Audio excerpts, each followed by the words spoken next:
کہ یہ جو معاہدہ ہوا ہے اس میں غزہ والوں نے یا فلسطینیوں نے کیا مان لیا ہے اور اسرائیلیوں نے کیا مان لیا ہے؟ فلسطینیوں نے انکلوڈنگ حماس سلیم صاحب یہ مانا ہے کہ شروعات میں جنگ بندی کے بعد اب جو حکومتی ڈھانچہ غزہ میں بنے گا وہ ایک ٹیکنوکریٹک سیٹ اپ ہوگا جس کو انٹرنیشنل لیڈرز انکلوڈنگ صدر ٹرمپ جو ہیں اوورسی کریں گے اس بورڈ کو. ایک ملٹی لیٹرل مسلم ممالک کی شاید سیکیورٹی فورس بھی ہو وہاں پر جنگ بندی انشور کرنے کے لیے. ایک اور چیز جو اگری کی ہے کہ حماس کا سیاسی کردار اس پورے ڈھانچے میں نہیں ہوگا اور حماس کے جو ورکرز ہیں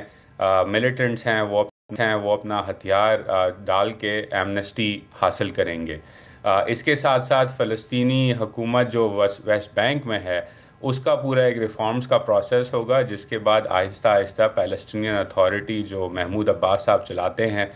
وہ شاید غزہ میں سیاسی کردار ادا کرنا شروع کرے. تو یہ تو فلسطینی سائٹ پہ حماس سائٹ پہ اگریمنٹ ہوئی ہے. اسرائیلی سائٹ پہ اگریمنٹ ہے کہ اسرائیل آہستہ آہستہ جو ہے ایگزٹ کرے گا غزہ سے اور 3 لائنز انہوں نے جو ہیں غالباً اگری کی ہیں کہ کس طرح فیزڈ ودرال ہوگا اسرائیلی آکیوپیشن فورسز کا. اس کے ساتھ ساتھ اسرائیل نے ایکسیپٹ کیا ہے کہ فلسطینی اتھارٹی کا کردار ہوگا غزہ کی سیاست اور غزہ کی حکومت کے اندر. اور انہوں نے یہ بھی ایکسیپٹ کیا ہے کہ جب ہاسٹیجز کی ریلیز ہوگی انکلوڈنگ وہ لوگ جن کا انتقال ہو گیا ہے جو وفات پا گئے کہ ہاسٹیج رہتے رہتے تو اسرائیل کی طرف سے جو ہے 2000 کے لگ بھگ جو میں نے لاسٹ نمبر پڑھا تھا کہ فلسطینی جو پرزنرز ہیں ان کو بھی رہا کیا جائے گا. اس کے ساتھ ساتھ اسرائیل نے یہ بھی ایکسیپٹ کیا ہے کہ ویسٹ بینک کے اندر اینیکسیشن اور زیادہ نہیں ہوگی اور اس پورے مرحلے میں آگے جاتے ہوئے وہ عرب دنیا اور مسلمان دنیا کے لیڈرز کے ساتھ کوآپریٹ کر کے فلسطینی ریاست کے مقام میں ایک مثبت کردار ادا کریں گے. یہ اسرائیل نے ایکسیپٹ کیا ہے. ایک تو یہ کہ جو حکومت بنے گی تو یہ کس طرح کے افراد پہ مشتمل ہوگی اور کون اس کو بنائے گا؟ دیکھیں بنانے والے تو بین الاقوامی قوتیں ہوں گی. امریکہ اس میں سب سے آگے ہوگا, پھر فرانس اور برطانیہ کا بھی اس میں ایک کردار ہوگا. ٹونی بلیئر کا نام بھی آیا ہے اس کے اندر کہ وہ اوورسی کریں گے اس بورڈ کو کسی نہ کسی طرح. لیکن زیادہ کردار جو ہے سلیم صاحب وہ عرب دنیا کے لیڈرز کا ہوگا, بالخصوص سعودی عرب اور قطر کا, اور اس کے ساتھ ساتھ ترکی کا, ایجپٹ کا اور جارڈن کا بہت اہم کردار ہوگا کہ اس میں کس طرح کے لوگ آئیں گے. فلسطینی سائٹ پہ جو ابھی تک انڈیکیشنز آ رہی ہیں کہ جو ریپیوٹیبل ٹیکنوکریٹک لوگ ہیں فلسطینی لیڈرشپ کے, چاہے وہ ویسٹ بینک کے اندر موجود ہوں چاہے وہ ایگزائل میں اس وقت موجود ہوں, ان کا جو ہے کردار ہوگا اس پورے کے پورے معاملے کے اندر. اور جو سب سے جو کہتے ہیں انکلیئر بات ہے اس وقت وہ یہ کہ اگر ایک ملٹی لیٹرل سیکیورٹی فورس آئے گی غزہ کے اندر تو وہ اسرائیلی فوج کے ساتھ کس طرح کوآپریٹ اور کوآرڈینیٹ کرے گی, کیونکہ اگین اسرائیل پوری کی پوری طرح بھی انخلا نہیں کر رہا غزہ سے. تو یہ سب سے جو ہے مشکل اس پورے روڈ میپ کا حصہ ہے کہ کیا مصری لیڈ کریں گے یا جارڈینینز لیڈ کریں گے, کیونکہ وہ آلریڈی اسرائیلی فوج کے ساتھ کوآپریٹ ایک طرح سے کرتے ہیں, یا کوئی نیا ڈھانچہ بنایا جائے گا جس سے اسرائیل کے ساتھ کوآپریٹ کر کے آہستہ آہستہ اسرائیل کا ودرال جو ہے غزہ سے وہ ممکن بنایا جائے. یہ کوئی طے ہوا ہے کہ کن کن اسلامی ممالک کی فوج آئے گی اور کتنی تعداد میں آئے گی اور اس کی ذمہ داری کیا ہوگی؟ مجھے ابھی تک نہیں پتا کہ کوئی ایسی پبلکلی ویریفیکیشن آئی ہے کہ کیا اس کا ڈھانچہ ہوگا اور کیا تعداد ہوگی. مجھے لگتا ہے کہ ابھی یہ ساری چیزیں ڈسکس ہو رہی ہیں بیک چینلز میں. آف کورس کسی نہ کسی حد تک جو ہے مصر اور اردن کا کردار رہے گا کیونکہ وہ پڑوسی ممالک ہیں, لیکن اس کے ساتھ ساتھ بات کی جا رہی ہے کہ شاید کچھ ترک بھی موجود ہوں, کچھ سعودی بھی موجود ہوں, کچھ قطری یا اماراتی بھی موجود ہوں, لیکن اس پہ پورا ابھی تک جو ہے وہ ڈھانچہ نہیں آیا. لیکن میں سمجھتا ہوں کہ تقریباً 6 سے 10 ممالک کی افواج جو ہے, میں اگر اسپیکولیٹ کروں تو شاید وہ غزہ جائے اور ایک ملٹی لیٹرل فورس ہو جس پہ ہو سکتا ہے مصر اور اردن جو ہے وہ تھوڑا زیادہ کردار ادا کرے کیونکہ ان کا ایک میکنزم آلریڈی موجود ہے اسرائیل کے ساتھ. اچھا, یہ جو مذاکرات ہوئے شرم الشیخ میں حماس اور اسرائیل کے مابین, یہ تو صرف اس جنگ بندی کے لیے ہو گئے ہیں، لیکن اس فلسطین کے مستقبل کے لیے وہ مذاکرات کا سلسلہ کیا آگے کوئی نیکسٹ اسٹیپ پہ ہوگا یا کس طریقے سے وہ اس کی طرف جایا جائے گا؟ آئی تھنک سلیم صاحب یہ سب سے بڑا کویشچن مارک ہے اس پورے روڈ میپ پہ، اور ایسے روڈ میپس ہم نے مشرق وسطیٰ اور فلسطین کے بارے میں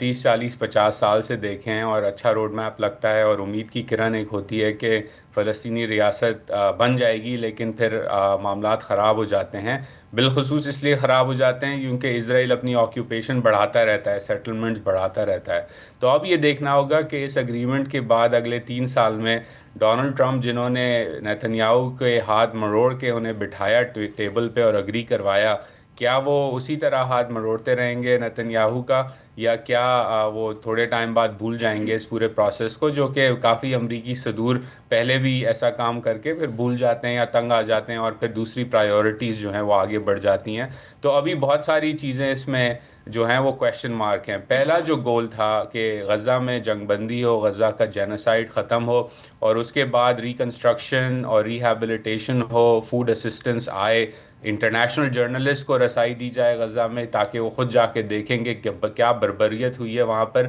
یہ پہلا گول ہے، اور اس گول کی طرف ابھی سب آگے بڑھ رہے ہیں۔ لیکن اس پہلے گول میں بھی یہ چیز شامل ہے کیا کہ اسرائیل مکمل طور پر غزہ سے نہیں نکلے گا؟ اس میں جو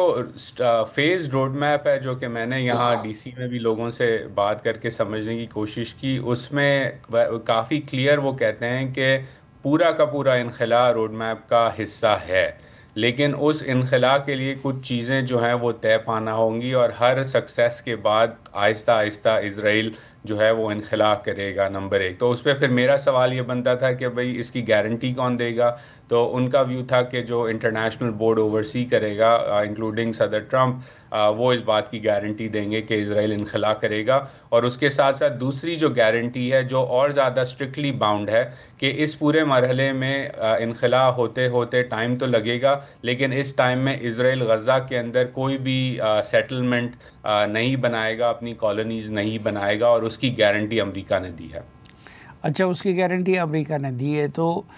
ویسٹ بینک کا اس پورے معاملے میں کیا کردار ہوگا، اور کیا آگے جا کے ویسٹ بینک اور غزہ کو ایک کر دیا جائے گا اور ایک اتھارٹی کے تحت لایا جائے گا؟ کوشش ضرور یہی کی جائے گی کہ پیلسٹین اتھارٹی کے ایک پروسیس کے ریفارمز کے پروسیس کے بعد اسے غزہ میں ایک سیاسی قوت کی طور پہ لایا جائے۔ اب وہ کس طرح ہوگا اور فلسطینی اتھارٹی کے ریفارمز کیسے ہوں گے، کیونکہ دیکھیں پیلسٹین اتھارٹی خود بہت کمزور ہے اور ویسٹ بینک میں بھی کافی ان پاپولر ہے۔ الیکشنز انہوں نے نہیں کرائے، کرپشن کی ایلیگیشنز ہیں اس پوری اتھارٹی کے اندر۔ کافی سارے فلسطینی جن سے میں بات کرتا ہوں وہ سمجھتے ہیں کہ پیلسٹین اتھارٹی پچھلے 10-15 سال میں اسرائیل کی پراکسی سیکیورٹی فورس ہی بن کے رہ گئی ہے، تو ایک ٹرسٹ کی بھی کمی ہے۔ اب وہ کیسے پورا ہوگا یہ ہمیں دیکھنا ہوگا، نمبر 1۔ نمبر 2 یہ سلیم صاحب کہ اسرائیل کی سیاست بہت زیادہ ریڈیکلائز ہو گئی ہے، اور اس ریڈیکلائزیشن کے نتیجے میں وہ ان کے لیڈرز انکلوڈنگ نیتنیاہو کی پارٹی لیکود پارٹی کھلے عام کہتی ہے کہ ہمارا گول ہے کہ ایک گریٹر اسرائیل بنایا جائے جو کہ ریور ٹو دا سی ہو، اور وہ ڈیفائن اسے کرتے ہیں کہ بالکل اردن تک ان کی ریاست جو ہے وہ بننی چاہیے، اور لیبنان کے بھی کچھ حصے اور شام کے بھی کچھ حصے اس ریاست کا حصہ ہونا چاہیے۔ تو کس طرح اس ریڈیکل سیاسی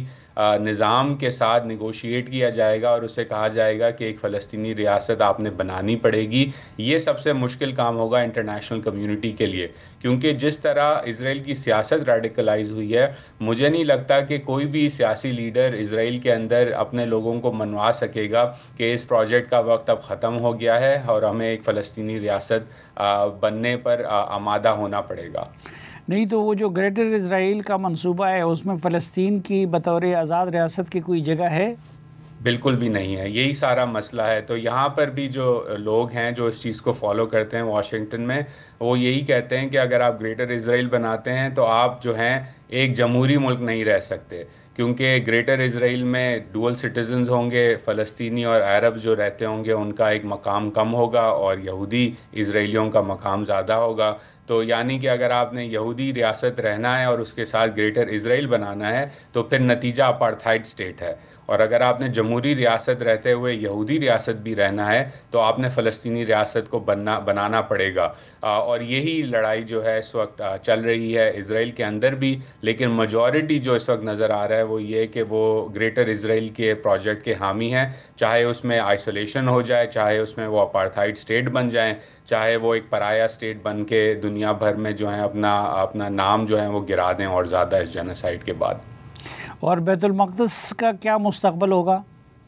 بیت المقدس کے اوپر ابھی تک جو یہاں سے سگنل بڑا کلیئر آیا ہے وائٹ ہاؤس سے کہ اس پہ اگر آپ کوئی بھی سٹیٹس چینج کریں گے تو نہ صرف پورا کا پورا پلان جو ہے اس وقت امن کا وہ اختتام کی طرف چلے جائے گا بڑی تیزی سے, بلکہ ایمریٹس نے UAE نے پچھلے مہینے کے اندر بیسکلی بڑا کلیئرلی اسرائیل اور امریکہ کو بتایا کہ اگر بیت المقدس کے اوپر یا ویسٹ بینک میں کوئی اور نئی اینیکسیشن ہوئی تو ایبراہم اکارڈ جنہوں نے سائن بھی کیے ہیں جس میں UAE سب سے آگے تھا, وہ بھی خطرے میں پڑ جائے گا. تو اس وارننگ کے بعد تھوڑا سا پیچھے ہٹے ہیں, لیکن اگین گریٹر اسرائیل کا جو پروجیکٹ ہے اس کے اندر بیت المقدس کو ہٹا کے جو ٹیمپل ہے اسے ریکنسٹرکٹ کرنا جو ہے وہ ایک بہت بڑا گول ہے اس موومنٹ کا, اور اگین اس کو کس طرح کنٹرول کیا جاتا ہے یہ تو آنے والے وقت میں ہی ہمیں پتہ چلے گا.